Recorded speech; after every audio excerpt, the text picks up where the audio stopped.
Доставлю слово Храпову Алексею Владимировичу, преподавателю кафедры теологии Московского государственного университета с темой «Исторический выбор России между Востоком и Западом». Вот. Ну, возможно, Алексей Владимирович несколько откорректирует тему, если посчитает нужным. Ага. Вы видите что-нибудь? Что-то видно. Видно, да? Папочку, видно папку. Видно папку, да, презентацию. А саму презентацию вы видите? Презентацию не видно пока.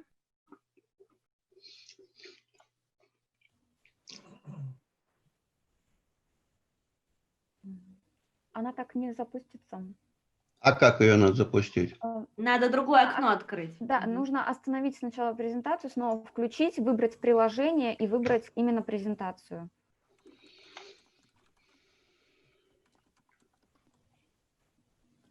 И чего? И как мне быть?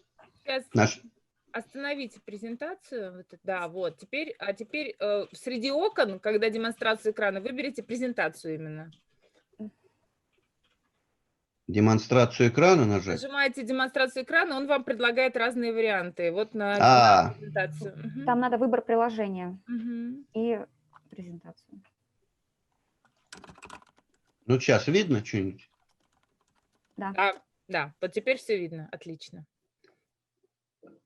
Так, подождите, значит, наверное, это... А F5 я не могу нажать же ведь здесь, получается, или могу? Могу. А сейчас видно? Да. А, вот, Да. прекрасно, да. Ага. Ну, я должен заметить, что мое выступление носит не столь обширный, будет носить не столь обширный характер. Вот. В общем-то, у меня больше такое историографическое замечание по поводу чтения некоторых книг. Вот. Поэтому я не претендую на какую-то всеобщность, это больше ворчание такого человека, пожилого, скажем так. Но я давно хотел по этому поводу высказаться, потому что, ну, как бы в хороших изданиях высказывается мнение, причем крайне такое, знаете, ультимативное, и поэтому нельзя не сказать, по крайней мере, аргументированно по этому поводу.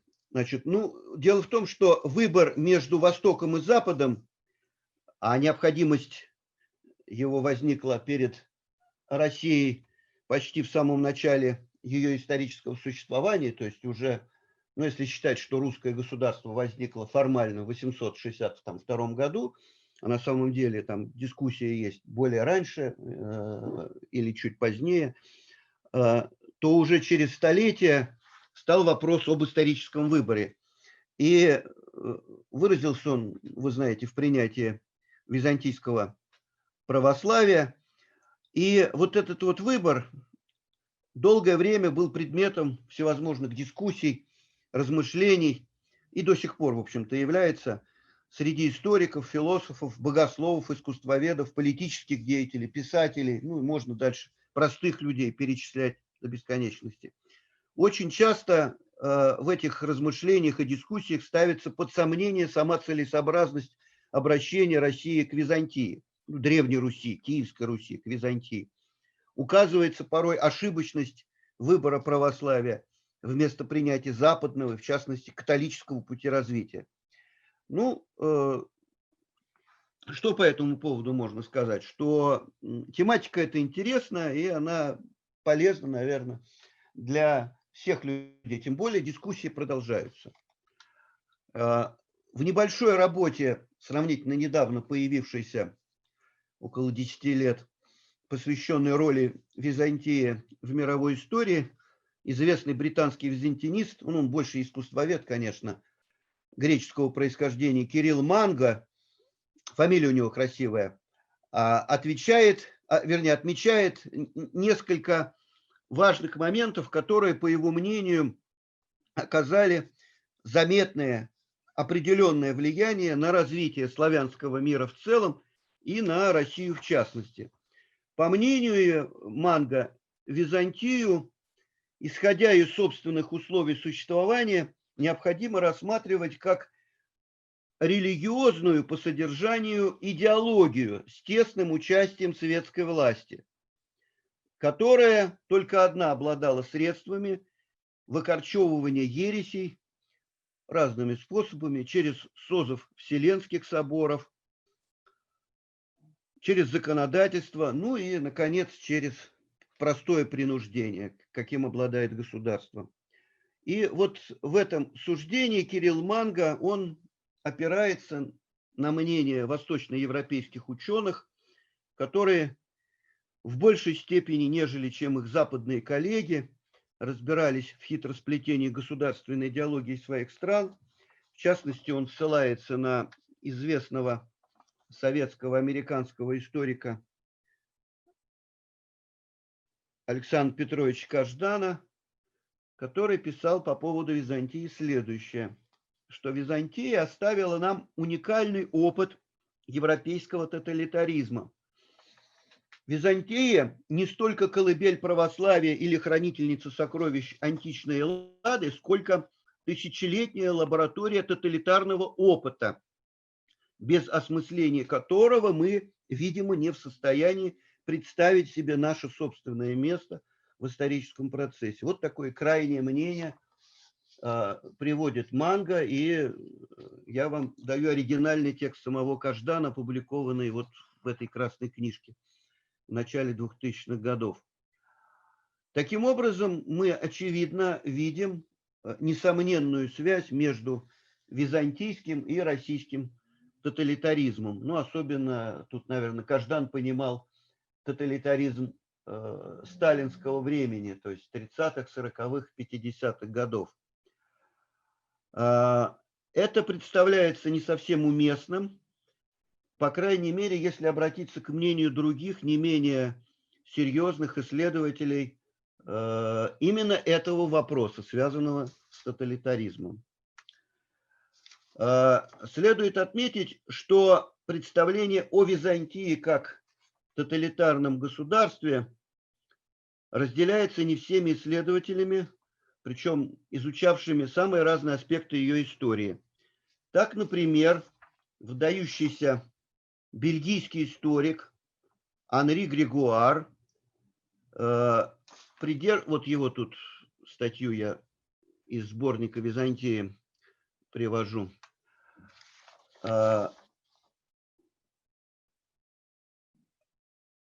совершенно другого взгляда придерживался. Вот в обзоре, посвященном истории Византийской церкви, в сборнике Византии под редакцией Нормана Байнса, он прямо пишет: Византия никогда, обратите внимание, никогда, ни в какой период не была тоталитарной. Опубликовано это в 1947 году, вот судя по этим. И многократно этот сборник переиздавался в Америке и в Англии. Столь ясное утверждение Грегуар сопровождает рассуждениями о характере религиозной борьбы в период иконоборческих споров в VII-VIII веках. В частности, он пишет, что противоборствующие партии, сокрушенные при одном правлении или династии, возрождались и побеждали при другом режиме другой династии. Иначе, по его мнению, очень трудно объяснить, почему, несмотря, например, на военную славу императоров Исаврийской династии, а Лев Исавр и Константин Капроним были прекрасными военачальниками, они фактически спасители европейской цивилизации. В VIII веке они провели то же самое, что сделал Карл Мартел в 732 году в битве при Пуатье, то есть защитили от арабской угрозы Европу. Вот эту военную славу очень трудно согласовать с тем, что почему, например, произошла религиозная революция 787 года, когда был проведен Седьмой Вселенский собор и восстановлено, вновь утверждено иконопочитание. Причем Седьмой Вселенский собор почему-то вдруг позаботился о том, чтобы не очернять память великих исаврийцев. Напротив, отметил их поразительные заслуги. То же самое можно сказать и в отношении неожиданных и странных, на первый взгляд, для современного человека призывов жителей столицы империи к памяти императора Константина Капронима, которые они делали на его могиле. Могила его находилась в церкви апостолов, ее сейчас не существует. На ее месте мавзолей этого Мехмета Завоевателя. Вот.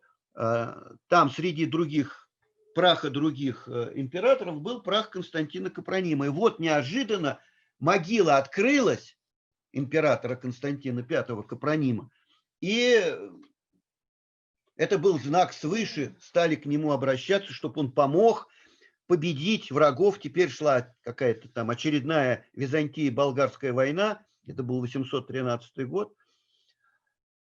То есть по прошествии многих десятилетий почему-то в Византии, в тоталитарном государстве, существовали иконоборцы и активно действовали. И их поддерживали в войсках и даже при дворе. Или, например, непонятно будет, почему собор Софийский 815 года признал различия между иконами и идолами, хотя он носит определенный иконоборческий характер. Ну и это же можно сказать и в отношении окончательного восстановления иконопочитания при императрице Феодоре и императоре Михаиле III Пьянице, когда был установлен праздник торжества православия. Этот праздник Григуар описывает как поистине праздник согласия. И при этом указывается, что сохранялась память последнего императора-иконоборца Феофила, супруга Феодоры. То есть, ну, никак нельзя говорить, по крайней мере, основываясь на словах Григуара, что Византия – это тоталитарное государство. Вот, и таких примеров можно приводить очень много. То есть само утверждение связи тоталитаризма Византии и России рассыпается при условии, что если в Византии этого тоталитаризма нет. Другое утверждение, которого касается, в частности, вот этот Кирилл Манга, это культурное воздействие и просвещение, ну, то есть образование славянских народов, научение грамотности и так далее со стороны Византии. Манга понимает его, что это скорее распространение среди этих народов византийского христианства. Результатом такого воздействия стало то, что, не зная и не изучая греческого языка, славяне оказались ограничены рамками тех литературных форм и произведений письменности, которые для них постепенно переводились. А это были главным образом книги богослужебного и духовного содержания. Более утонченные произведения, собственно, византийской или древнегреческой литературы им не передавались. То есть Софокла и Еврипида на Руси не знали.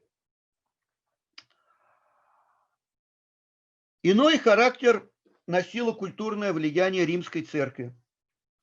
Она касалась всех форм интеллектуальной жизни западных христиан, будь то богословие, философия, право или литература. Обязательное знание и использование латинского языка открывало пред всеми новообращенными народами Западной Европы богатство латинской христианской и языческой письменности. То есть можно было читать не только блаженного Августина или Амвросия Медиаланского, но и Овидия, Горация и так далее. Как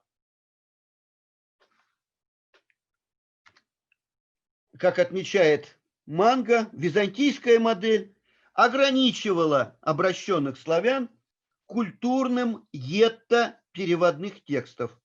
Некоторые из них светские, из которого они вышли лишь позднее, после запоздалой утечки с католического Запада и дезинвентизации, проводимой государством в России в XVIII веке. Ну, что сказать по этому поводу? Конечно, если не брать в расчет такой факт, что всеобщее употребление латыни в средние века на Западе препятствовало повсеместному развитию национальных литератур, не просто так же, и даже не просто литератур, духовного развития. Вспомните, если, скажем, Яна Гуса, того же самого, да, Лютера, что-то они все, так сказать, переводили Библию на национальные языки почему-то вдруг с того ни с сего. Вот. То получается действительно, на первый взгляд, что результаты христианизации юго-восточных народов Европы, не только славян, но еще там румын, например, они тоже православные, и России по византийскому образцу серьезно уступает культурному воздействию по латинской модели, как это испытали на себе западноевропейские народы. И ярким примером успехов последнего вполне можно считать возникновение в эпоху высокого средневековья университетов как особых интеллектуальных центров развития. Их появление как бы было завершением длительного периода становления системы западного образования и стало признаком правильного его функционирования. Например, дату возникновения старейшего Парижского университета с некоторыми оговорками можно относить к 1200 году, когда король Франции Филипп II Август даровал ему особые привилегии. Ну, тут сразу возникает вопрос, что условная дата, на самом деле она может варьироваться как до 1200 года, когда из монастырских школ в Париже возник университет, либо и папа Целестин III, например, в 70-х годах еще XII века давал привилегии корпорации студентов и профессоров, или относить ко времени там правления Людовика Святого, вот, 9-го, это там 20-е, 30-е годы, уже 13 века. То есть, поэтому вот принимаю здесь такую дату, опираясь на Легофа, это французский исследователь, уже покойный, к сожалению.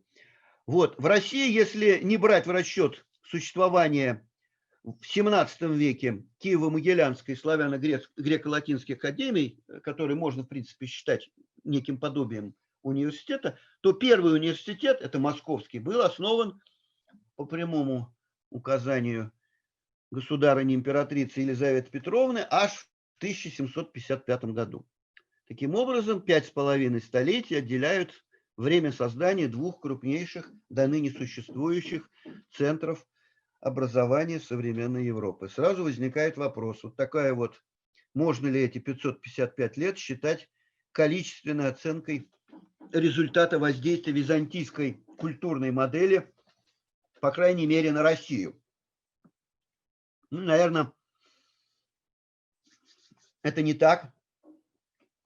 Если сравнить продолжительность временных отрезков от начала христианизации и соответствующего культурного воздействия на франков и русов, древних русов, предков современных французов и русских, то до возникновения у них университетов, то получается совсем другая картина и другие цифры. Ну, широкая христианизация франков начинается при короле Хлодвиге I, когда он в 498 году принял крещение из рук святого Ремигия, епископа Реймского. Ну, собственно говоря, эта дата сама по себе тоже является спорной, потому что в источниках вообще нет никаких дат. Ну, тем не менее, широкая христианизация именно франков начинается с этого времени.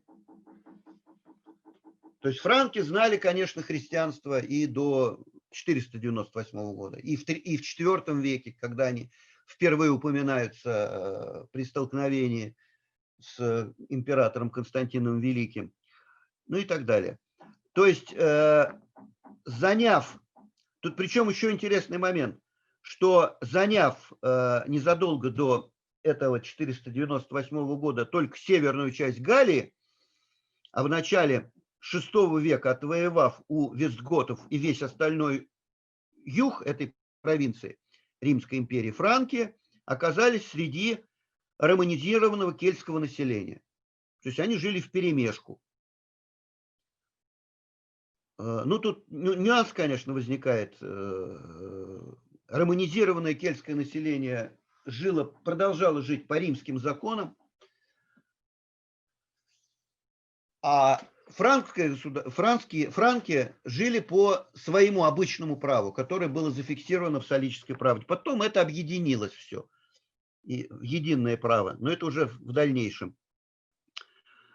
То есть, о чем это говорит? О том, что вот это вот романизированное кельтское население, по крайней мере, в течение предыдущих 3 веков была под сильным воздействием церкви. Здесь существовало множество епископий. То есть это население практически полностью в это время было христианизировано. То есть язычников практически не было. А если были, то это были реликты маргинальные.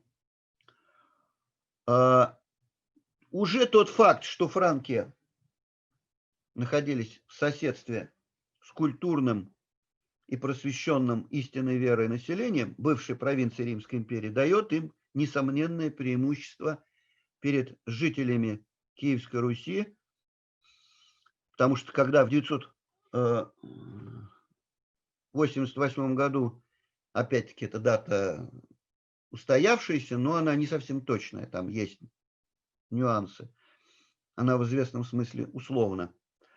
Владимир Святой крестился, то, в общем-то, предки наши занимали почти безлюдное пространство с непроходимыми лесами и бескрайними полями на Великой Русской равнине, без каких-либо культурных центров, в отличие от Галлии средневековой. Ну, конечно, я уже это повторюсь, и франки, и древние русы познакомились с христианством задолго до его официального принятия, но эта встреча с новой религией не была массовой, скорее имела единичный, случайный характер. Тем не менее, если отсчет культурного воздействия византийской и латинских моделей на эти два народа, соответственно, начинать с момента утверждения у них христианства как официальная религия, это, соответственно, 498 и 988 годы, соответственно, то, сопоставив эти даты со временем возникновения университетов Франции и России, а это 1200 и 1755, получаются достаточно близкие цифры, 702 и 767 лет, с разницей в 65 лет. Следовательно, вполне можно сделать такой вывод. Никакого особого преимущества латинская модель культурного воздействия перед византийской не имеет. Вполне очевидно, что предложенные мною вычисления имеют в известном смысле искусственный характер.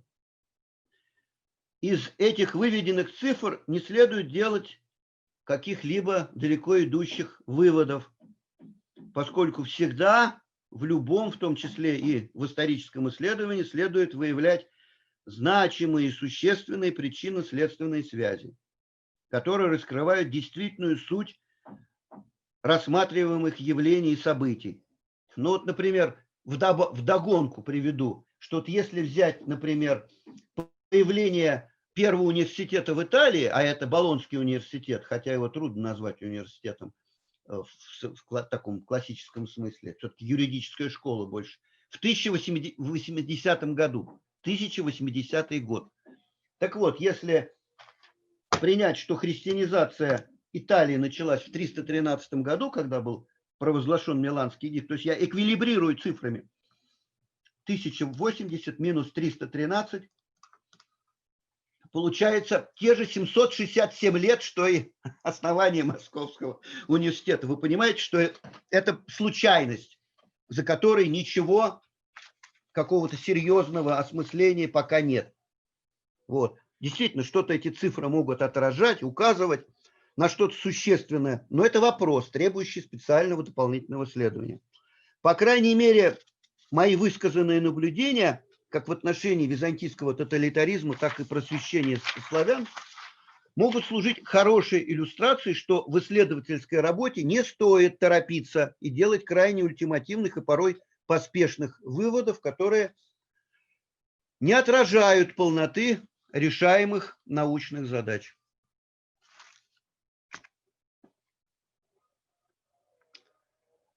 Спасибо большое.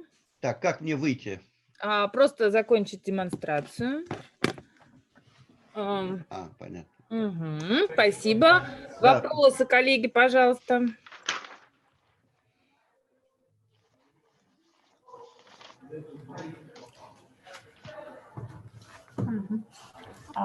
Да. Да, можно мне, да? Да, конечно, конечно. Давайте. Хорошо. Ага. Я, к сожалению, вынуждена была тут немножко перемещаться с места на место на работе. Вот, но я так поняла, что вы сказали, что никаких особенных преимуществ латинская модель крещения, получается, да, латинской цивилизации университетам на самом деле не дала. Вот, но тут есть один интересный момент, ведь фактически... Нет, я про другое говорю, я не про... Нет, просто меня-то именно этот тезис заинтересовал. Ну, я про другое немножко говорю. То, что она дала им чего-то, это понятно. Я говорю об общем культурном развитии. То, что она им чего-то дала, это безусловно. Но это другая тема. К теме моего доклада я сравниваю, изначально говорю, что Россия стояла перед выбором. И какой выбор? Вот какой она выбор сделала, а какой хороший или плохой, это надо изучать. А говорить, что вот он плохой был, потому что тоталитарное государство было в Византии, мы тоже тоталитарные, и потому что у нас была ограниченная, связанная, так сказать, языковая проблема, которых не было на Латинском Западе. Это как бы было не преимущество. Как оценивать это? Вот я предлагаю количественно оценить время создания с момента культурного воздействия. Время одинаковое. Никакого преимущества здесь нет. Теперь ваш вопрос. Да, просто тут есть один интересный момент. Дело в том, что, насколько я понимаю, все-таки модель университета была заимствована именно из западной культуры. Или я что-то не так понимаю?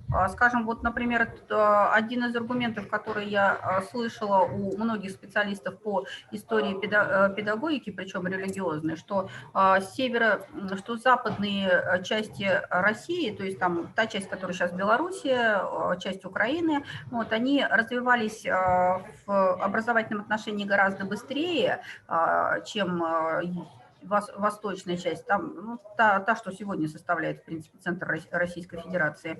Вот, именно потому, что там были заимствованы из Запада такие братские школы и так далее, то есть те, которые, Да. в принципе, заимствовали у католиков. Вот меня это ну, братские школы – это не университет. Угу. Это не университет. То есть, условно говоря, можно считать, что Парижский университет тоже когда-то возник из, в кавычках, братских школ, то есть из монастырских школ. Вот. Но ведь это общекультурный уровень-то поднимало.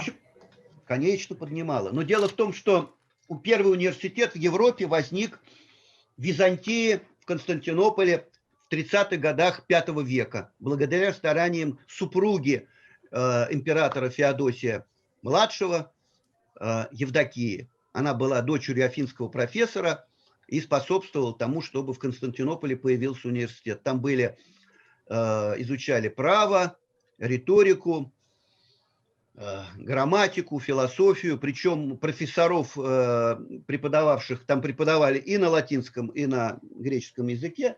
Латинский язык был языком официальным в Византии до императора Юстиниана. Византия в данном случае это Восточная Римская империя, конечно.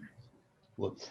Поэтому как бы больше акцент был, небольшой перевес был на стороне греков, но изучали и то на латыни, и на греческом. Вот он там был создан, первый университет. Поэтому говорить об университете, ну, сложное явление университеты. Я не специалист по университетам, сразу вам говорю. Я просто как картинку привожу, что вот, вы понимаете, вот в России, кстати, на территории Белоруссии и Украины, а это часть России, университет не возник. Но если не считать Киево-Могилянскую академию университетом, тогда, извините, еще преимущество больше у византийской модели, чем у этой, чем у латинской, понимаете? Понимаю. Потому что славяно-греко-латинская академия и Киево-Могилянская академия, они в 17 веке, собственно говоря, тоже по западной модели вроде бы создались. Хорошо. Прошу прощения, я тут просто за кадром киваю еще людям, которых не видно. Ну, я понимаю, да. Ага, да, извините, пожалуйста. Спасибо большое. Так, пожалуйста, еще вопросы.